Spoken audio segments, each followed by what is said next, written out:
Hey there everyone, Jay here, Zuki back with you for another video game review.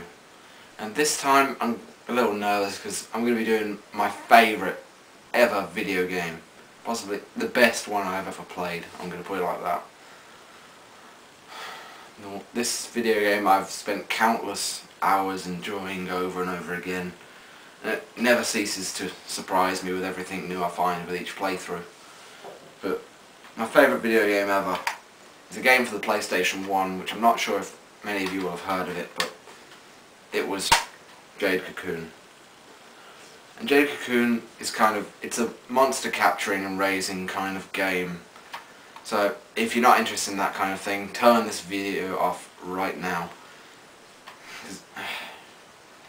Right, so assuming you're still with me, I'm just going to say I'm not generally interested into those whole monster capturing raising games, but this one captured my imagination so much that it's caused me to play through it about 7 or 8 times continuously. And well, you play as Levant, right?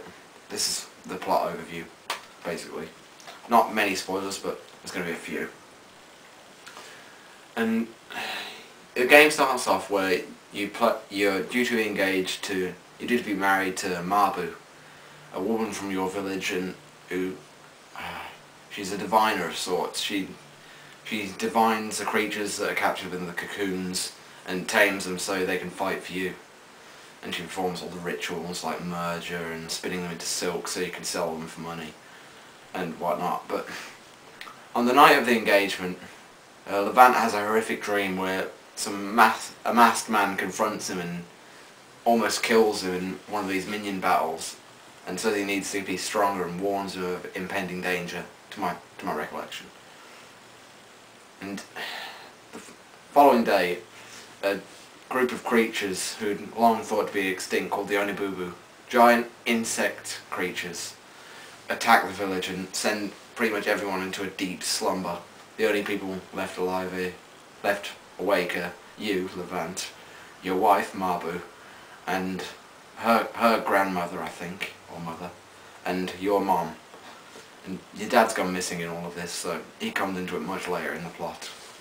But yeah, so Levant sets out on a quest to find the calabash herb, so that Mabu and her grandmother can produce an antidote for the Onibubu spores that have put everyone to sleep. On your quest, you'll encounter an incredible amount of different minions. I mean, they're each separated into classes, of course, which I'll get onto in a second. Well, there's some basic classes that the kind of founding classes for all the other subclasses within the game. But yeah, so there are 4 forests: butterfly, spider, dragonfly, and what was the last one? I think it was wasp. Can't remember that. And then after you've completed all 4 of those, you've got the Eternal Corridor as well, which I'll get onto in the gameplay. And you meet loads of characters along the way, such as Chorus, the Blue Cocoon Master who lives in the depths of Butterfly Forest, who tells you all you need to know, and about the calabash herb and minions and whatnot. And the forest people who live in the Spider Forest. I can't remember their names for the life of me, but they're like little round furry people who just smile and are creepy. But yeah, so that's basically the plot. You've got to find the calabash herb to save your village. Not very interesting, I know, but once you play into the game more and more, it just drags you in more and more with each passing moment. So, gameplay, right. As I said, this is a monster collecting, raising, fighting kind of game. Though you can just fight without them if you want, though I would advise it, because I'll put it this way, they can kick the shit out of you. I mean, you don't want to run into a Rattlechew and then just have that beat the shit out of you. And so, 3 basic monster categories that are the most common, pretty much. You've got chews, dregs, and hambus, and within each there are 3 of the class. You've got Paddlechew, Rattlechew, Paddlechew, Rattlechew, and Terralchew. Mukambu, Dogambu, Terrambu, Madrag, Padrag, and Radrag. for each of them, and they each correspond to a different element. And there's the four elements in this game: fire, water, air, and earth. Fire beats air, air beats earth, earth beats water, water beats fire. And you think that was pretty simple, really, yeah. But once you capture a minion, you can take them back. Well, you capture 2 minions. Take them back to Mabu or a grandmother, and they'll divine them so you can use them. And then, if you want, you can merge them, and you select a minion as a base and a minion for the features, right? And it will combine the 2 minions, and if there are separate elements, they'll fuse them together, so you can have a fire and water one, and water and earth one. You can have 3 separate elements, and if you want, you can even go so far as to have all 4 elements locked together in one minion. Though it will be strong against everything and weak against everything at the same time. But you can merge monsters as well, so you can. There's no limit to the amount of times you can merge a monster, basically. But once they're merged, it's final. You can't do anything about it, so make sure you're sure about it before you go ahead and do it. So, if you think of it this way, there's about 50 different minions in the game, give or take a few. Give or take about 5 or 10. And if you think that you can infinitely cross any of them, then you can come up with some truly amazing kind of minions that you got with you.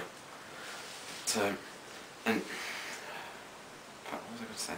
Oh yeah, and the minions, if you just get a single minion, it won't remain the same for your entire playthrough of the game. The more you raise it, the more it will grow and change and mature along with time. Like a Terralco, a small fire bird minion, it will grow larger and its wingspan will increase and become more bird-like and fearsome with each level that it passes.